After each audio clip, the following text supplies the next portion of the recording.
দিদি, আমি হাঁসের ছানা দুটোকে খাবার দিতে যাচ্ছি, তুমি এদিকটা দেখে রেখো। ঠিক আছে, তবে ওদের কিন্তু পেট ভরে খাওয়াস। ছানা দুটো পেট না ভরে খেলে শুকিয়ে যাবে। আচ্ছা ঠিক আছে, পেট ভরে খাওয়াবো। এই বলে লালপরি খাবারের বাটি নিয়ে পরিরাজ্যের প্রাসাদ থেকে বাইরে চলে আসে।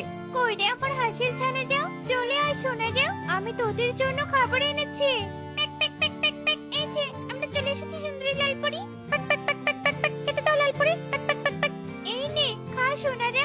লালপরি এই বলে খাবারের বাটিটা দুই হাঁসের ছানার দিকে বাড়িয়ে দেয়, আর দুই হাঁসের ছানা মনের আনন্দে খাবার খেতে থাকে। এই দৃশ্য লালপরি অপলক দৃষ্টিতে তাকিয়ে দেখতে থাকে।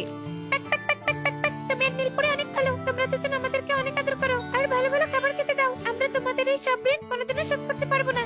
হয়েছে ছানারা, এত প্রশংসা করতে হবে না, তোমরা দেখতে অনেক সুন্দর, তাই তোমাদের আদর যত্ন স্নেহ না করে আমরা থাকতেই পারি না। যাও এবার গিয়ে তোমরা বাগানে খেলো। ঠিক আছে লালপরি। দুই হাঁসের ছানা লালপরির কথা মতো বাগানে চলে যায়। অন্যদিকে এই টনি, তোরা খাবার খুঁজতে না গিয়ে এখানে কার জন্য অপেক্ষা করছিস?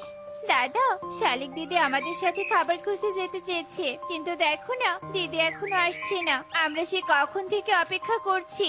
তাই নাকি? কিন্তু শালিক তো কখনো এত দেরি করে না, ওর কোনো বিপদ হলো না তো? জানি না দাদা, চলো তো সবাই গিয়ে দেখে আসে কিছু হয়েছে নাকি ওর। এই বলে সবাই সেখান থেকে শালিকের বাড়িতে চলে আসে আর শালিককে বলতে থাকে, শালিক দিদি, আমরা তোমার জন্য অপেক্ষা করতে করতে এখানে চলে এলাম, তুমি কি খাবার খুঁজতে যাবে না নাকি? টনি রে, মেয়েটা হঠাৎ করে অনেক অসুস্থ হয়ে পড়েছে, তাই আমি আজকে খাবার খুঁজতে যাবো না রে, তোরা যা।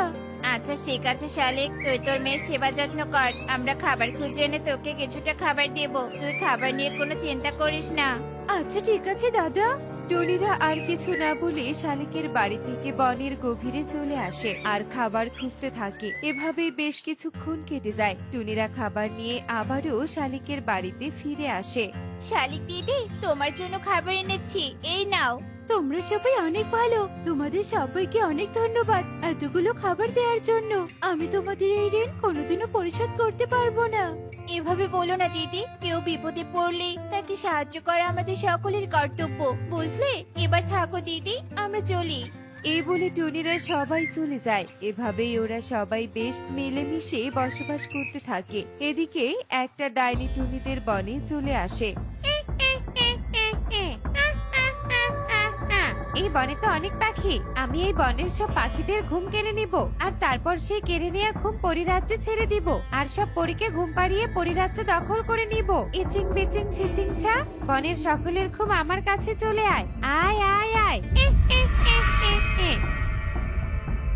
ঘুম কেড়ে নেওয়া শেষ, এবার হবে আসল মজা। ডাইনি, দেরি না করে চল, পরিরাজ্যে চল। পরিরা, আমি আসছি। ডাইনি এই বলে বনের সকলের ঘুম কেড়ে নিয়ে পরিরাজ্যের দিকে চলতে থাকে। আর কিছুক্ষণের মধ্যেই ডাইনি পরিরাজ্যে চলে আসে। একটু পরেই রাজ্য আর রাজ্যের সিংহাসন আমার হবে, শুধু আমার হবে। যা যা, আর পরিদের ঘুম পাড়িয়ে দিয়ে যা। ডাইনির কেড়ে নেওয়া ঘুম পরিরাজ্যের পুরো প্রাসাদে ছড়িয়ে পড়ে। কি ব্যাপার রে, আমার হঠাৎ এত ঘুম পাচ্ছে কেন? দিদি, শুধু তোমার নয়, আমারও অনেক ঘুম পাচ্ছে। উফ, ঘুমের জন্য আমি কিছুই চোখে দেখছি না, আমি ঘুমিয়ে পড়লাম দিদি। আমিও রে। এই বলে লালপরি আর নীলপরি সেখানেই ঘুমিয়ে পড়ে। ডাইনি এই সুযোগে প্রাসাদে প্রবেশ করে আর ঘুমন্ত পরীদের জাদু করে একটা কক্ষে বন্দি করে রাখে। পাখিদের কেড়ে নেওয়া ঘুমের অতলে ঘুমিয়ে থাক তোরা, তোরা আর কোনোদিন জাগতে পারবি না, আর আজ থেকে এই রাজ্য আমার। এই বলে ডাইনি অট্টহাসিতে ফেটে পড়ে। আর এদিকে দুই ছানা প্রাসাদের বাহিরে থেকে ডাইনির সব কথা শুনে ফেলে আর বেশ ভয় পেয়ে যায় আর বলতে থাকে, এসব কি দেখলাম আর কি শুনলাম? ডাইনি পাখিদের ঘুম কেড়ে এনে পরিদের ঘুম পাড়িয়ে দিয়েছে আর রাজ্য দখল করেছে। এবার আমাদের কি হবে দিদি? কি হবে জানি না, শুধু এটুকুই জানি ওই ডাইনির সামনে আমাদের যাওয়া যাবে না, নয়তো ওই ডাইনি আমাদেরও ঘুম পাড়িয়ে দিবে। এই প্রাসাদ ছাড়া যে আমাদের যাওয়ার আর কোনো জায়গা নেই। এবার তবে আমরা কোথায় যাব, কি করব? একদিন আমরা বিপদে পড়েছিলাম, পরীরা আমাদেরকে বিপদ থেকে রক্ষা করেছে, এবার পরিদের বিপদে আমাদের তাদেরকে সাহায্য করতে হবে। কিভাবে রক্ষা করব দিদি পরিদের? ডাইনি অনেক শক্তিশালী, আমরা যে ডাইনির সাথে পারবো না। আমরা ডাইনির সাথে পারবো না, কিন্তু যে পাখিদের ঘুম চুরি হয়েছে ওরাই পারবে ডাইনিকে ধ্বংস করে পরিদেরকে রক্ষা করতে। চলো আমরা বনে গিয়ে ঘুমহারা পাখিদের খুঁজে বের করবো আর ওদের কাছে সাহায্য চাইবো। ঠিক বলেছে দিদি, চলো। এই বলে বলে দুই হাঁসের ছানা পরিরাজ্য থেকে ঘুমহারা পাখিদের খোঁজার উদ্দেশ্যে বনের দিকে উড়তে থাকে। এভাবেই কিছুক্ষণ কেটে যায়। অবশেষে ওরা বনে চলে আসে। বনে তো চলে এলাম, এবারে পাখিদের আমরা কোথায় পাবো দিদি? জানি না রিপন, তবে এই পাখিদেরকে আমাদের খুঁজে বের করতেই হবে। চল চল, সামনে চল। এই বলে দুই হাঁসের ছানা সামনের দিকে চলতে থাকে। অন্যদিকে দিদিরা দাদারা, আমার যেন কি হয়েছে, আমি গত 2 রাত 2 দিন থেকে একটুও ঘুমাতে পারছি না, আমার ঘুম আসছেই না। হ্যাঁ রে টনি, আমারও তোর মতো সমস্যা হয়েছে। শুধু তোদের একার নয় রে, বনের সকলেরই এই সমস্যা হয়েছে। কেউ 2 দিন থেকে ঘুমাতে পারছি না। কি যে হয়েছে কিছুই বুঝতে পারছি না। ঘুম না হওয়ার কারণে আমার মাথাটা ঝিম ধরে আছে। দাদা, আমি বলি কি, চলো আমরা ঘুমের ওষুধ কিনে খেয়ে দেখি আমাদের ঘুম পায় কিনা। এই বলে সবাই বনের ডাক্তারের দোকানে চলে আসে। ঘুমের ঔষধ খাওয়ার পরেও পাখিদের ঘুম হয় না। অন্যদিকে দুই হাঁসের ছানা খুঁজতে খুঁজতে টুনিদের বনে চলে আসে। একে পাখিরা, তোমরা তো রোকা কেন? কি হয়েছে তোমাদের? আমাদের কারোরই চোখে কোনো ঘুম নেই, তাই তো আমরা এত রোগা হয়েছি। কি বললে? তোমাদের চোখে ঘুম নেই? তার মানে তোমাদের ঘুম ওই ডাইনি কেড়ে নিয়েছে? ডাইনি ঘুম কেড়ে নিয়েছে মানে কি বলতে চাচ্ছ তোমরা? আমরা তো কিছুই বুঝতে পারছি না। বুঝতে পারছো না তো? দাঁড়াও, বুঝিয়ে বলছি। এই বলে হাঁসের ছানা সব ঘটনা বনের পাখিদের খুলে বলে। কি বললে? ডাইনি ঘুম কেড়ে নিয়ে সেই ঘুম দিয়ে পরিদের বন্দি করেছে? হায় হায়, তাই তো বলি। হঠাৎ করে বনে আবার কার নজর পড়েছে? এবার ওই ডাইনির হাত থেকে পরিদের বাঁচাবো কি করে? আর আমাদের সকলের ঘুম ওখান থেকে নিয়ে আসবোই বা কি করে? শোন রে, আমার জানাশোনা একটা তান্ত্রিক বাবা আছে। চল সেই তান্ত্রিক বাবার কাছে যাই। নিশ্চয়ই তান্ত্রিক বাবা আমাদের কোনো না কোনো একটা উপায় বলে দিবেই দিবে।